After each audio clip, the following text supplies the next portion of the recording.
Hello everyone, my name is Osman. Welcome back to my channel From Zero to Hero. I am a senior financial analyst with extensive knowledge in finance, economics, and accounting. Today's tutorial is to show you how we can effectively display the formula bar in Excel. The formula bar should be somewhere around here, but here at the moment there is nothing displayed. So how can we do this? We just have to press 4 buttons, and that's the shortcut method I'm going to show you. So the first button you should press, it's the Alt button and then W and then the F.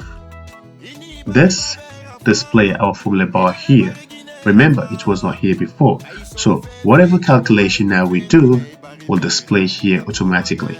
Why is this important? It's important because it helps us to easily edit our formula to avoid mistakes. And there are multiple other reasons why it's important.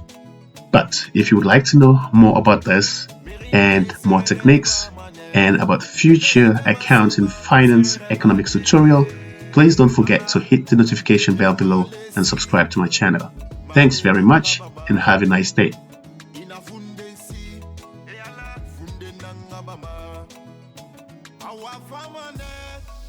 Usumani famane Barakatwe sumbu fefera Faridi sota